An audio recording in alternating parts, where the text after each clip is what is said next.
Rajad supremo Lalu Prasad Yadav ने एक ऐसी गलती कर दी जिसके वजह से इंडिया ब्लॉक में फूट पड़ सकती है और दरार तो साफ नजर आ रहा है।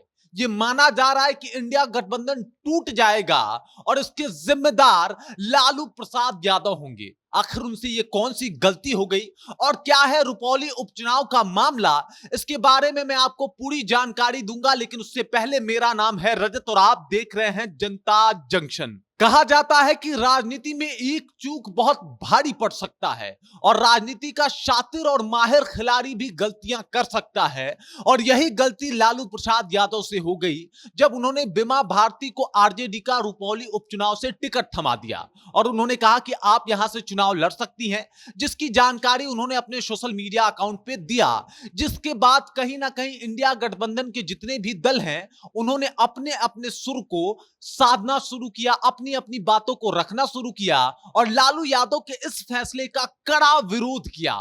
सबसे पहले तो पप्पू यादव सामने आ गए और उन्होंने कहा कि लालू यादव ने यह ठीक नहीं किया है, बीमा भारती को टिकट नहीं देना चाहिए था और मैं ये कांग्रेस से अपील करूंगा कि बीमा भारती को रुपौली के इस उपचुनाव में बिल्कुल भी सपोर्ट ना करे। मतलब कांग्रेस को दरकिनार करने की बात कर रहे थे पप्पू यादव। और पप्पू यादव ने कहा कि इंडिविजुअल तौर पे अगर देखा जाए तो मैं तो बीमा भारती का बिल्कुल भी सपोर्ट नहीं करने वाला। उसके बाद पप्पू यादव ने कहा था कि अगर अच्छे तरीके से देखा जाए, गठबंधन धर्म के तरीके से भी देखा जाए तो यह सीट सीपीआई को जाना चाहिए था, जो कि आरजेडी ने नहीं किया। और अब सीपीआई का खुद बयान आ गया है कि ये जो काम हुआ है वो कहीं ना कहीं बहुत ज्यादा दुर्भाग्यपूर्ण है। लालू प्रसाद यादव और आरजेडी ने गठबंधन धर्म का पालन नहीं किया है। हम बस इनके साथ इसलिए हैं क्योंकि राष्ट्र हित में यही सही है, बाकी और कोई मामला नहीं है। मैं अपना कोई कैंडिडेट तो नहीं उतारूंगा, लेकिन इस काम को ठीक नहीं किया गया। जिस तरीके से बीमा भारती को वहां से टिकट दे दिया गया, यह अच्छी बात नहीं है। और सीपीआई का यह कहना लाजमी भी है क्योंकि 2020 के विधानसभा चुनाव में रुपौली का जो टिकट था वो सीपीआई माले के पास ही था और सीपीआई ने ही वहां से चुनाव लड़ा था। लेकिन अब जिस तरीके का माहौल बना और लालू प्रसाद यादव ने बिना किसी दल से पूछे, बिना किसी दल के बैठक के बिना ही उन्होंने बीमा भारती को वहां का टिकट थमा दिया और कहा कि आप यहां से चुनाव लड़ सकती हैं।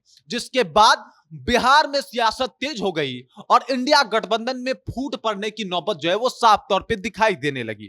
फूट कैसे पड़ सकती है? तो पप्पू यादव कहीं ना कहीं कांग्रेस के चहेते बन गए हैं।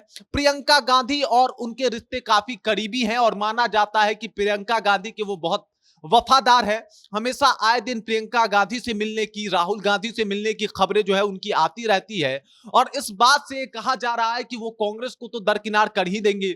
इसके बाद अगर सीपीआई की बात की जाए तो सीपीआई ने भी ये कहते हुए अपना पल्ला झाड़ा है कि हम बस गठबंधन धर्म निभा रहे हैं और राष्ट्र हितों को बस मद्देनजर रख रहे हैं, बाकी कोई बात नहीं है कि हम आरजेडी के साथ रहें। और वो भी अपना पल्ला जो है वो झाड़ते हुए नजर आई।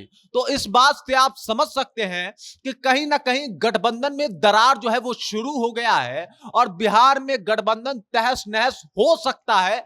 लालू यादव का ये एक फैसला इनके ऊपर ही बहुत भारी पड़ने वाला है और इस बात को अब लालू यादव भी ठीक नहीं कर पाएंगे क्योंकि टिकट दिया जा चुका है। बीमा भारती वहां से चुनाव लड़ने की घोषणा कर चुकी हैं, जिसके बाद बिहार का माहौल और सियासत दोनों गर्मा चुका है। हालांकि वापस आए तो हम आपको बता दें वहां से एनडीए ने अपने उम्मीदवार कलाधर मंडल पे भरोसा जताया है और एनडीए में जितने घटक दल हैं उन सब लोगों ने उनको समर्थन दिया है। शंकर सिंह कह रहे थे कि मैं वहां से चुनाव लड़ना चाहता हूं क्योंकि 2020 में ये चिराग पासवान की पार्टी से चुनाव लड़े थे, जबकि चिराग पासवान ने इसे सिरे से खारिज कर दिया और कहा कि यहां से जेडीयू का प्रत्याशी ही चुनाव लड़ेगा। शंकर सिंह अब निर्दलीय मैदान में कूदे हैं।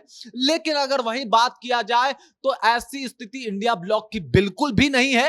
इंडिया ब्लॉक में दरार शुरू हो गया है, फुटमत शुरू हो गई है और अंदर खाने से तो खबर यह भी आ रही है कि पप्पू यादव और माले मिलके वहां पे बहुत बड़ा खेला कर सकते हैं अपना कैंडिडेट उतार के। बाकी आप इसके बारे में क्या सोचते हैं, इस खबर को कैसे देखते हैं और आपको क्या लगता है, क्या इंडिया गठबंधन टूट जाएगा, बिखर जाएगा? इसकी पूरी जानकारी आप कमेंट सेक्शन में जाके कमेंट के माध्यम से हम तक पहुंचा सकते हैं। बाकी आप देख रहे हैं जनता जंक्शन और मेरा नाम रजत है।